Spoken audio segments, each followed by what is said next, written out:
Hello, I'm Ollie and this is Simple Watch Reviews, where I review simple watches in a straightforward way. Today I'm comparing two Explorers, the Watchdives WD6610 and the Rolex 114270.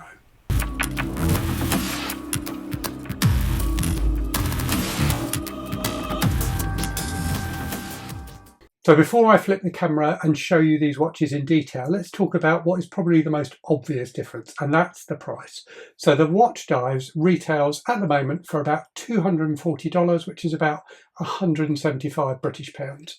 The Rolex, and this is a model that is no longer in production, but if you wanted to buy one of these second hand, you'd be looking at about £4,000 or about $5,200. So a gulf of a difference in price. What I'll do in this video is show you both of the watches in detail so you can make up your mind whether that difference in price is worth it. Okay, so here we have the two watches, the Watchdives here and the Rolex here. Now, looking at them, they definitely look very, very similar indeed, but there are some notable differences. What I'm going to do first is go through the biggest differences between the two. I suppose, though, the ultimate difference is that the Rolex is an original and the Watchdives is a homage. So what you are buying if you buy the Rolex is the original design and the decades of watchmaking history that go with that. The Watchdives, on the other hand, a much newer company and a borrowed design. So that is a pretty significant difference. The other difference, and it's one that is quite visible straight away, is that the Watchdives is slightly bigger than the Rolex. So the Watchdives has a 37mm diameter. I will measure them both with the calipers in a minute on paper, and the Rolex on paper is 36mm. They're actually both slightly different from that, but you can see the dial on the Watchdives looks bigger than the dial on the Rolex. And it looks to me a bit more spread out. I like the slightly more compact nature of the Rolex dial. Maybe that's partly because it's got more writing on it, but it just feels like the proportions of it are slightly better. The other big difference between these two watches is they're made of different materials. So the Watchdives is made of 316L stainless steel, as you'd probably expect. The Rolex, as you would also expect, is made of oyster steel, so 904L stainless steel, which Rolex claim to be more durable and which also holds a polish better. So this is a watch I think that will last and look good for longer than this one. Okay, let's do dimensions then. So I've got my calipers here as well as a digital scale. So if we do the Rolex first, I always find it really difficult to measure diameter. So that's coming in about 35.7, so actually just under the stated 36. The Watchdives, on the other hand, advertised to 37, actually just over 37, so 37.2 I've got there. Okay, if we do lug to lug, so the Rolex, about 44, just under 43.9. With the male end length slightly more, so 45.3. The Watchdives slightly longer, the actual lug to lug, so 45.5. But of course, because it has female end links on the bracelet, the effective lug to lug is going to be the same. Now, the dimension that surprised me was thickness. So if we do the Watchdives, you can see 10.5mm thick. The Rolex is actually slightly thicker. It's 11 bang on. Lug width on both is 20mm. Right. Okay, so next let's do weight. The Rolex definitely feels to me to be a lot lighter. If I put it on the scales, you can see it's 99.1. The Watchdives, on the other hand, 114.8, so nearly 25 grams heavier, kind of 25% heavier, so quite a difference. I think the reason for that is in the bracelet, and in particular the clasp. So you can see here the clasp on the Rolex is just a kind of friction clasp, and it's a pressed clasp, which I have to say quite surprised me when I got the watch. It is 15 years old now, so I guess maybe milled clasps weren't quite so common back then. The Watchdives, on the other hand, has a much nicer clasp, so a proper milled clasp, which also has on-the-fly adjustment, which works very well indeed. So there's a lot more going on inside this bracelet, inside the clasp in particular, to make it heavier. The other difference is that the end links on the Watchdives are solid. The end links on the Rolex appear to be solid. I'm not actually going to take the bracelet off because the tolerances on this watch are such that getting the bracelet off is quite difficult. But these end links are actually hollow. They are kind of solid in that the steel they are made of is really quite thick, but they are not solid all the way through. So there is air in the middle of that link, which again makes the bracelet a little bit lighter. I'm actually surprised more companies don't do that. It makes the watch lighter overall, and I actually think it's a decent feature.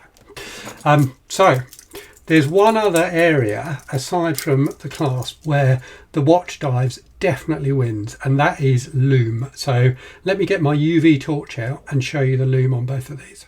Okay, so here they both are without having me given them an extra charge, so just from the light that they were picking up in the room. The Watchdives, as you can see, glows blue, so it's got BGW9. The Rolex glows green. If I give them a charge, you will see though that the Watchdives is definitely a bit brighter. The Rolex is good, but it does fade quite quickly. So it's nice and bright there, but it doesn't last as long as the lume on the Watchdives does. The other difference, as you can see, is that the numbers aren't lumed on the Rolex. Those are just steel, or in fact, I think the indices on this are actually made of white gold. So yeah, for me, the lume on the Watchdives beats the Rolex. Okay, let's talk about another difference then, and that's in the crystal. So both have sapphire crystal, but the Watchdives definitely has more anti-reflective coating on it. So if you look at them here, the Rolex does glare quite badly under my lights. The other difference with the crystal is that the crystal on the Rolex is a lot more prominent. I don't know how easy it is to see that, but it rises a good probably 2 mil above the bezel of the watch. Whereas on the Watchdives it's much closer. There is a slight rise, but it's much closer to the bezel. I suspect that goes some way to explaining the difference in the thickness between the two watches. Certainly on wrist, the Watchdives doesn't look significantly slimmer than the Rolex. So if I put the two of them side by side there, you can see very similar in terms of case design as you'd expect. The Rolex, the back of the case back extends a little bit more than it does on the Watchdives, but fairly similar. But clearly there is a big difference between these two watches just in terms of general finishing. As you would expect for a significantly more expensive watch, the finishing on the Rolex is just better. This is a much older watch than the Watchdives one. I've had this for 15 years, as I say, as opposed to about 15 days for the Watchdives, but it really has held up well. I'm going to put in some macro footage now as well, so you can really see the difference, particularly in the dial and hands. The other thing I would say very quickly, as I said, I prefer the more compact dial on the Rolex. I also think while the Watchdives logo is decent enough, it's quite nice and subtle, I do think that the printed dial of the Rolex suits a kind of tool style watch better, even if maybe there is a little bit more text on there than you might like. Okay, so here is some macro footage so you can make up your own minds about the relative quality of the watches. You've got the two watches side by side here, and then I'll have some slightly closer shots of them as well. For me, the Rolex just looks like a nicer watch. There's just kind of a sheen to it, which is quite hard to capture on camera, but in daylight and in artificial light as well, it just kind of glows in a way which is tremendously appealing. The Watchdives, it has to be said, even under macro, looks very good quality. They really have done a great job with this, but it doesn't quite have the level of polish and finish that the Rolex has. That polish extends to things like the engraved rehaut that you can see here and the etched Rolex crown on the crystal. The other difference you can't see is in the movement. So both have high beat automatic movements. The Rolex clearly has an in-house movement. The Watchdives has a Miyota 9000 inside. That Miyota does have a date complication, so even though there isn't a date window on the dial, the movement has a date, which means you get a ghost position for the date on the crown when you pull it out. The other difference with the crown is just generally the winding, the unscrewing of the crown, the setting of the time, everything feels slightly smoother on the Rolex. The winding in particular is really silky smooth. So two watches that look very similar but are in many ways very different. As I said at the start though, the biggest difference is the price. And it's interesting that the price is so different given that in some respects the Watchdives is better. The bracelet on the Watchdives is definitely superior to that on the Rolex. Anyway, do let me know what you think in the comments. Do you think the extra few grand you'd be paying for the Rolex is worth it? Please do consider giving the video a thumbs up if you enjoyed it, and also consider subscribing for more simple watch reviews.